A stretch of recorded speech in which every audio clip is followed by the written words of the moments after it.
रमेश दुड़ जी। धन्यवाद अध्यक्ष जी। अध्यक्ष जी, जिसमें देश की अस्मिता, वैभव को चोट पहचाने वाली जो मानसिकता है, उसको रोकने के लिए बिल लाया गया है अध्यक्ष जी।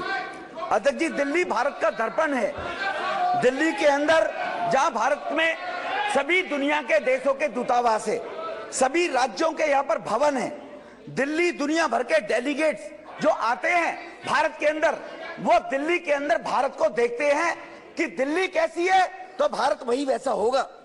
जहां भारत को शर्मिंदगी से बचाना है, वहां इस प्रकार के बिल लाने आवश्यक होते हैं अध्यक्ष जी, जब कोई अनारकी लोक सत्ता के ऊपर बैठ जाए। अध्यक्ष जी, हम सबने बचपन में पढ़ा है, महाभारत देखिए, उस सीरियल में एक श्लोक आता है, यदा यदा ही धर्मस्य ग्लानि भर्वति भारत अभ्युत्थानम धर्मस्य तदात्मानम सर्जाम्यहम् परित्राणाय साधूनां विनाशाय च दुष्कृतां धर्म संस्थानार्थाय संभावी युगे युगे। अध्यक्ष जी, ये महाभारत में जो कहा गया है कि जब जब धरती के ऊपर अधर्म पैदा होगा, तब तब मैं आगे आता हूं। जब जब अधर्म बढ़ता है, सज्जन लोगों की रक्षा के लिए मैं आता हूं, दुष्टों के विनाश करने के लिए मैं आता हूं, धर्म की स्थापना के लिए मैं आता हूं, और युग युग में हमेशा जन्म लेता हूं। ये महाभारत में कहा गया हमारे पुराण में अध्यक्ष जी।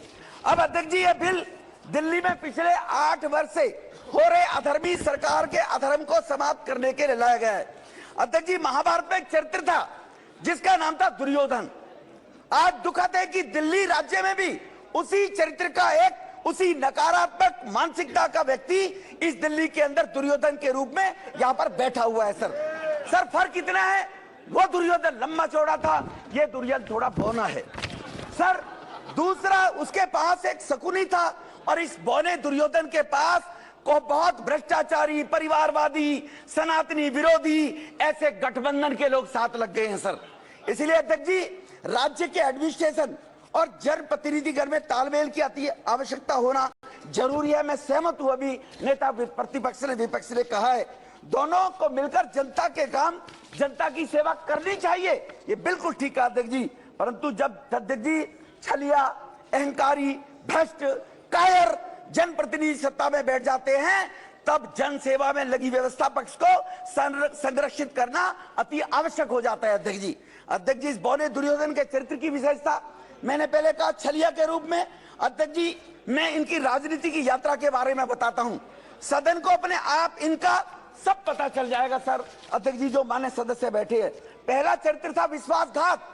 जिन लोगों को जनमानस का एक विश्वास था, अन्ना जी जैसे लोगों को, कुमार विश्वास जैसे लोगों को, सत्ता पर बैठने के बाद उनके साथ विश्वास किया जिनके दम पर राजनीति में आया था, ये कहकर कि पढ़े लिखे लोग होने जरूरी नहीं है, अन्ना जी भले अनपढ़ है लेकिन शासन व्यवस्था बहुत बढ़िया चलाएंगे, ये पौने दुर्योधन ने बोला था अध्यक्ष जी।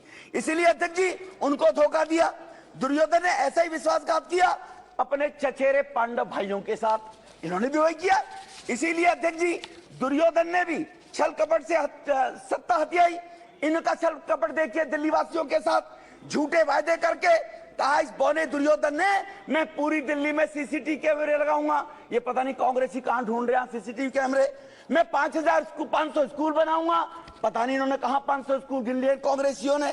500 स्कूल के साथ 20 कॉलेज बनाऊंगा, फ्री वाईफाई दिल्ली को दूंगा, दिल्ली को लंदन पेरिस बनाऊंगा, पेरिस बनाने के बाद हर घर में नल से जल दूंगा। इस छलिए ने छल कपट करके जन लोकपाल भ्रष्टाचार के खिलाफ लेकर आऊंगा, 2 लाख पब्लिक टॉयलेट बनाऊंगा, 30,000 बेड के नए अस्पताल बनाऊंगा। ये बताइए, दिल्ली में कोई गिनवाकर, आप दिल्ली देश की राजधानी में माने सांसद के रूप में सदस्य बैठे हुए, गिनवाकर बताएं और वो रिपोर्ट रखें कि उस छलिए ने जो कहा था वो कितना दिल्ली का विकास हुआ है। अहंकार अध्यक्ष जी, अहंकार में कृष्ण भगवान ने भी कहा था, बार बार दुर्योधन को कहा, पांडवों को 5 ग्राम दे दो, एक सुई की नोक की बराबर भी नहीं दूंगा, ये दुर्योधन ने बोला था। ये जनप्रतिनिधि की सेवा भाव से काम करना चाहिए था, लेकिन बौना दुर्योधन क्या कहता है, मैं दिल्ली का मालिक हूं, ना खाता ना बही, जो ये कहे वो सही। कहता मैं दिल्ली का मालिक हूं, इलीगल काम करने के लिए, अनैतिक असंवैधानिक काम करने के लिए गुंडागर्दी, दादागिरी का परिचायक बन गया। मैं उदाहरण देना चाहता हूं अध्यक्ष जी। अध्यक्ष जी, एक एक करके दिल्ली में 1000 नई बसें लानी थी अध्यक्ष जी, 1000 बस लानी थी, उसका दिल्ली में कैबिनेट ने अप्रूवल दे दिया। एक प्राइवेट निजी कंपनी को 2500 करोड़ का घोटाला, बस की कीमत होगी 1 करोड़ और बस पर मेंटेनेंस में पैसा दिया जाएगा कंपनी को 3 करोड़। जब जो कमिश्नर ट्रांसपोर्ट थी उसने कहा इसके लिए डीपीआर बनाइए, टेंडर होगा, ऐसे टेंडर दिए जाते हैं क्या? उस कमिश्नर ने अगर मना कर दिया, हम कह रहे हैं आप दे दो, तो जाकर देखिए बुराड़ी में कमिश्नर ऑफिस में इंस्पेक्शन के बहाने से 200 आम आदमी पार्टी के गुंडे ले जाकर उस महिला अधिकारी के साथ दुर्व्यवहार किया गया, उस पर दबाव बनाया गया कि तुम जाने के बाद ये टेंडर पास कर दो। ये 2500 का घोटाला वो करना चाहता था अध्यक्ष जी। दूसरा, इनका चीफ सेक्रेटरी को बुलकर अभी अधीर दादा कह रहे थे, बिल्कुल ठीक कहा, अधिकारियों के खिलाफ व्यवस्था चलाने के लोकतांत्रिक पद्धतियां होनी चाहिए, बिल्कुल ठीक कहा। लेकिन चीफ सेक्रेटरी को कहा जो हम कहें वो करो, वरना विधायकों को बुलाकर इस देश में एक एग्जाम्पल बता दो अध्यक्ष जी 38 राज्यों में कि चीफ सेक्रेटरी को अपने दफ्तर में बुलाकर विधायकों से सार्वजनिक रूप से पिटवाया जाए, उसके साथ बदतमीजी की गई, गुंडागर्दी की गई। मैं नाम नहीं लेना चाहता अध्यक्ष जी ऐसे अधिकारियों का।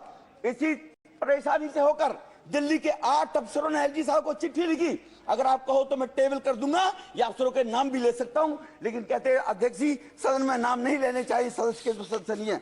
अधिकारी, 2 अधिकारियों ने तो जो सूरबीर और मधुबर बना है उनका तो नाम लेना चाहता हूं, उनके परिवार पंजाब में रहते हैं, उनको वहां टॉर्चर करने का काम किया जा रहा है उन अधिकारियों के परिवारों को। इस प्रकार की अहंकारिता, भ्रष्टाचार में इस पौने दुर्योधन ने जनता के सामने तो कहा था भ्रष्टाचार खत्म कर दूंगा, राम राज्य लेकर आऊंगा। ये दलदल है, सोनिया चोर है, लालू चोर है, डीके शिवकुमार चोर है, शरद पवार चोर है, नीतीश मुलायम सिंह चोर है, सबको चोर भ्रष्टाचारी बताया था। इसी ने बताया सर, हमने नहीं बताया, इसी ने बताया था, हमने नहीं, ये सब चोर बैठे हैं सर, एक पर केजरीवाल, और बाद में इन्हीं की झूले में झूलने लगा के। इससे बड़ा छलिया क्या होगा? इन्हें जेल भेजूंगा। शीला दीक्षित के खिलाफ मेरे पास 300 पन्नों का सबूत है। मैं तो एज पर केजरीवाल बोल रहा है अध्यक्ष जी, मैं नहीं कह रहा, केजरीवाल के बयान भेज दूंगा कल आपको सबको। उसके बाद इन्हीं की शीला को जेल भेज दूंगा और ये दुर्योधन जाकर उन्हीं की गोद में झूल रहा है। अध्यक्ष जी अब मैं इसके बताता हूं, भ्रष्टाचार की सूची, लीकर स्कैम किसको नहीं पता है सर? मंत्री जेल के अंदर है। हमारा स्कैम किसको नहीं पता है सर? मंत्री जेल में है। अभी अधीर दादा कह रहे थे आपके पास ईडी है, सीबीआई है, अभी कह रहे थे उनसे एक्शन कराओ। जब उनसे एक्शन कराते हैं तो तिल मिलाते हैं, जैसे ताते तय पे बैठा दिया उछलते हो आप लोग।